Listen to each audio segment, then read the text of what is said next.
dessert doesn't care if you live or die. But that's not true. Out here, the dessert watches Dot, and sometimes it screams Dot, my name's Evan Hawthorne. And 3 months ago, I took a job that nearly ended my life. I was a freelance videographer, kind of guy who chases abandoned places and forgotten history for clicks and ad revenue. My usual audience loved creepy real-life exploration, old factories, ghost towns, derelict hospitals, but I'd never explored a mine before, and I should have kept it that way. It started with an email, a short message, no signature. Black Vulture Mine, Mojave Dessert, 34.9 in 116.1 W. They opened it again. People are hearing the screams. Attached was a single photo, a blurry image of a sun-blasted tunnel. Jagged rocks forming a mouth-like opening and something white near the back of the shadows. Couldn't tell if it was light reflecting off quartz or something else. I should have ignored it. But the Mojave has a way of pulling at your curiosity, the way heat pulls water from your skin. So the next morning, I packed my camera gear, extra batteries, freeze-dried meals, drove southwest from Las Vegas until the neon bled into sand. The highway was empty, stretching out like a lifeless ribbon across a giant oven. The farther I drove, the more everything felt wrong. Not dangerous, just watched. The same way you feel while walking home at night, even though you know you're alone. By noon, the temperature outside hit 109 degrees. Heat waves shimmered off the hood of my truck like ghosts rising from asphalt. I was 20 miles from the coordinates when I saw the first sign, a rusted, bullet-riddled metal stake stood in the dirt, holding up a warped wooden board, property of U.S. Mineral Agency. Keep out, someone had crossed out keep out and written, in red spray paint. Don't listen to IT. I stopped the truck, filmed it, made a joke for the camera about dessert meth heads, but something in my chest tightened. I kept driving. The road narrowed into a dirt path, kind of trail you only take when you're either very brave or very stupid. The Mojave swallowed everything, no houses, no power lines, no planes overhead. Just dead quiet, except for the low growl of my tires on gravel. When I finally reached the coordinates, I expected ruins, maybe an old shack. But instead, I found 3 vehicles abandoned in a half circle, an old Jeep, a white pickup, and a dusty black SUV with shattered windows. All doors were wide open, keys still inside. One truck bed had dried blood sprayed across the metal ridges like someone had shaken out a soaked rag. Another had claw mark snow, deep gouges running along the side panel, not scratches. Not animal. Something else. My heart thudded against my ribs as I stepped out of the truck. My boots sank into the hot sand. The air smelled like iron dust, and something faintly rotten like meat left in a freezer that had been unplugged. I filmed everything, talking, pretending I wasn't scared, but the truth was, I felt it. The dessert was too quiet. Even the wind avoided this place. Between the abandoned vehicles stood a man-made ridge of rock, dark, cracked, and shaped like the spine of some enormous fossilized creature. In the middle of the ridge was an opening about 8 feet tall, the entrance to Black Vulture Mine. Don't know what I expected, maybe old support beams, wooden tracks, something that said humanity was here once, but the mine entrance felt wrong, not abandoned. Old Dot felt open, like it had been waiting for something, or someone. I stepped forward, recording everything. The heat dissipated the moment I crossed the shadow of the entrance. It felt like walking into a refrigerator, and then I smelled it, that same freezer meat smell, but stronger. I lifted my flashlight, swung it down the tunnel. The beam caught something on the ground, a helmet, a miner's helmet, brand new, with the strap snapped as if someone tore it off.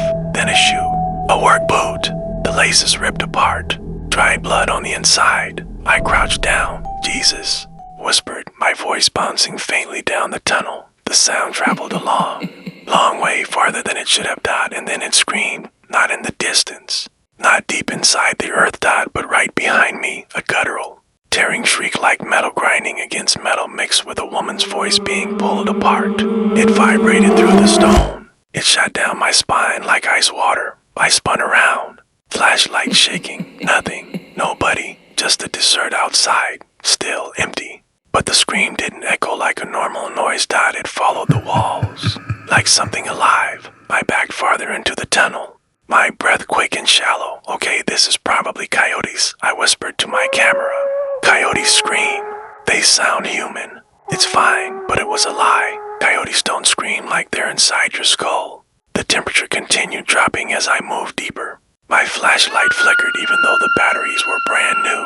The mine expanded into a wider chamber supported by rotting wooden beams. Old tools lay scattered around pickaxes. Rusted lanterns, a torn backpack. On the right wall, someone had carved words using a knife or something sharp. My tea lives in the echo. My throat tightened. I kept filming. The deeper I went, the more the stale air shifted like exhaling. Holding its breath for a century. The beam of my flashlight landed on something in the darkness. A person, or what was left of one. A miner's suit hung on a broken wooden support beam, shredded to ribbons. The helmet lay nearby, cracked down the middle. Bones dry, brittle bones were scattered across the ground, ranged in a way that looked intentional, like something had been picking them clean, sorting them, studying them. Before I could react, the tunnel behind me let out a whisper. A woman's voice, soft, breathy, echoing, "Help me." I froze. Every hair on my arm stood straight up. The voice came from deeper in the mine. "Please, don't leave me." It sounded human, terrified, broken, but the echo didn't sound right. A real voice bounces back. This voice slid along the stone like it was crawling. I raised my camera, recording. "Hello." I called stupidly. "I'm here to help. Are you hurt?" The voice changed instantly. A sharp inhale. Wet, hungry. Then it whispered, "Found you." My flashlight died. The chamber plunged into pitch black darkness.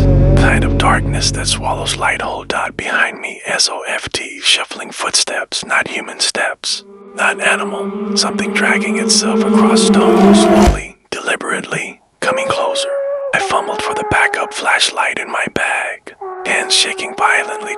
The footsteps stopped. Silence. Then dash breathing. Right next to my ear. A long, rattling inhale that pulled the air out of the chamber, followed by a whisper so quiet I wasn't sure if I heard it with my ears or in my skull. "Don't scream yet." I stumbled backwards, slamming into the cold rock wall. Something huge moved in the dark. Something with weight, presence. And then my second flashlight flicked on for half a second. The beam caught it, a pale face, stretched, wrong, mouth to wide, eyes reflecting white like an animal's in the dark, fingers long enough to touch the ground. Then it vanished, gone deeper into the mine faster than anything that size should move. The flashlight slipped in my hand. I bolted. I didn't stop filming, didn't look back, didn't breathe. The tunnel seemed to change behind me, narrower, sharper, curving in ways I didn't recognize. Every sound hammered against my skull, my boots slamming the dirt, my own breath choking. Faint scraping behind me, getting closer. At the final bend, something screamed again. Not behind me, all around me. The same tearing, metallic shriek. I burst out of the mine entrance just as the sun dipped behind the ridge, hitting the desert floor in a panic sprint. My legs nearly collapsed as I reached my truck. I threw myself inside, slammed the doors, and locked them. The desert was silent, but not empty. The mine mouth sat quietly in the ridge, like it hadn't moved, like nothing had happened until a thin, white hand slid out of the shadow. Just the fingers pressed against the sand, then curled back into the darkness. I turned the key. The engine roared, and I drove. Didn't look back. I didn't sleep that night. Didn't eat. Didn't speak. And when I reviewed the footage on my camera, my blood froze.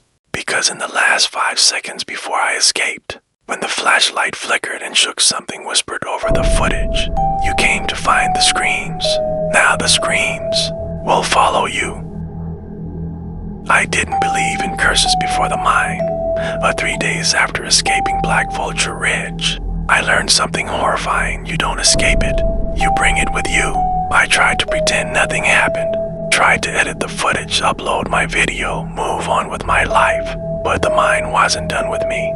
Even close. The first night he lived in a small apartment just outside Henderson, Nevada. 4th floor, quiet neighbors, kind of place where the most exciting thing that happens is someone's dog barking at Amazon drivers. That night, I was sitting at my desk, headphones on, editing the audio from the mine.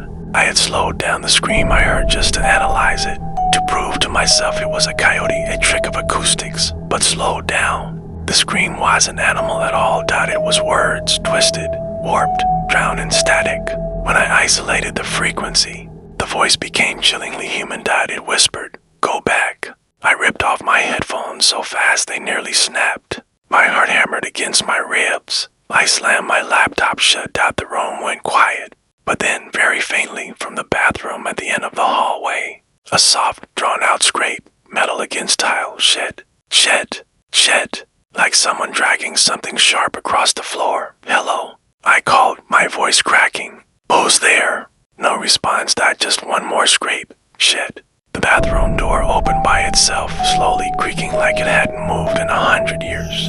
I forced myself to walk toward it, each step echoing too loudly in the narrow hallway. The bathroom light flicked on by itself, and on the mirror, drawn with a wet finger, was a smeared sentence, "It found you." My breath stuttered. My back tingled. I wiped the mirror clean with a towel, but the moment the fog cleared, the words reappeared, glowing faintly in the glass like they'd been written behind the mirror. I ran out of the room, slammed the door, turned on every light in the apartment, but the scraping didn't stop. It started moving from the bathroom to the hall to the kitchen to the living room, closer. And then it stopped right outside my bedroom door. Silenced. I sat frozen on my bed, clutching the flashlight I had brought back from the mine. It felt stupid holding a beam of light like it could protect me from whatever the hell I'd awakened. But then, just as I was starting to think maybe I had imagined the whole thing, 3 slow, deliberate knocks rattled my door. Knock, knock, knock. I couldn't even breathe. Another knock. Then a whisper right under the door frame, like someone was lying flat on the carpet with their mouth pressed to the gap. "Let me in." I didn't move, didn't answer, and after a long, horrible pause, the whisper turned into a guttural, stretched out mimicry of my own voice. "Ivan, open the door." That was enough. I didn't sleep for the rest of the night. The second night he didn't go home, didn't even go inside the next evening. I sat in my truck outside my building, engine running, windows rolled up, just staring at the dark windows of my apartment. I told myself I would leave, drive to California, drive to Canada, hell, drive until I ran out of gas if it meant getting away from whatever followed me. But at 12:14 a.m., the radio in my truck turned on by itself. The speakers hissed with static. Then something cut through the noise, a low, stretched out version of the mine scream. My blood ran cold. Then the static shifted, frequencies rising and falling until the speaker produced a broken whisper. "You can't run." My hand shook violently on the steering wheel. Then the radio cut out again. All the lights inside my truck flickered, and slowly, the passenger window began rolling down by itself. The motor whined softly as the glass slid lower and lower, letting in the cold desert air. I hit the switch, but it didn't respond. The window kept lowering. My heart pounded so hard I thought I might pass out. Then a white hand slid up the outside of the car door. Long fingers curled over the frame. Nails cracked and blackened. Skin stretched too thin. I couldn't move. A face rose into view, not fully. Just the top half. Pale, eyeless, skin pulled back like it had been stretched too far. It pressed its forehead against the glass. Then it spoke in the exact same voice I heard whispering in the mine. "Go back, or I'll come in." My entire body went cold. I slammed the gas pedal. The creature's hand slipped off the door as my truck shot forward. I didn't look back, didn't check the mirrors, didn't stop until I reached the lit parking lot of a 24-hour gas station 15 miles away. I slept in the truck, or tried to. Every time my eyes closed, I saw that face pressed against the glass. The third night be the third day. I hadn't slept more than maybe 40 minutes. My hands trembled constantly. I could barely think. Every time I replayed the footage, the creature's whisper grew more distorted, like the audio itself was infecting my hard drive. I needed answers. So I drove to a library in Barstow, looking for anything on Black Vulture Mine, the Mojave mining camps, disappearances, anything. I found too much. The history they buried. Black Vulture Mine was opened in 1889, closed in 1892, just 3 years. Not because the gold ran out, but because the miners did. 32 workers went missing inside the tunnels. Only one was found alive. His name was Marshall Tate. The newspapers said he came out screaming, hair turned white, lungs bleeding when they interviewed him. The only thing he said before he died was, "It learned our voices." The last line in the archive article sent chills stabbing through my spine, even sealed shut. Locals claim the mine still makes noises, especially on cold nights. They call it the screamer. My hands shook so violently I nearly dropped the paper. Whatever I saw wasn't new. It had been waiting for generations, and I woke it up. The footage changed when I got back to my truck. I pulled out my camera. I needed to prove I wasn't losing my mind. I opened the last clip the moment I escaped, but the footage had changed. I swear on my life, it had changed, in the original. I caught a glimpse of the creature for half a second, but now the creature was standing right behind me, towering over me as I ran, walking on its elongated hands and feet, its mouth hanging open in a long, tooth-filled scream. The worst part, its hand reached toward my shoulder, and touched me. Something icy crawled under my skin.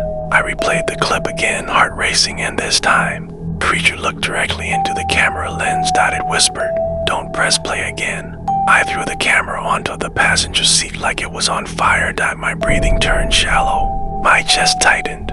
Every instinct screamed at me to run, break the camera, leave the state, anything. But then my phone buzzed. A text, unknown number, no name. Just one sentence: "If you want to survive, meet me tomorrow at 9 a.m., Black Vulture Ridge." Before I could even react, a second text appeared. "It only stops hunting you if you return."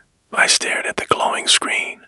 My throat scraped dry, and then my truck lights flickered. My radio hissed, and a whisper came from the speakers. "Come back. Evan, we're not finished." The decision: he should have ignored the texts. I should have driven until I hit the ocean. But I knew one thing with absolute certainty: if I didn't go back, it would come to me.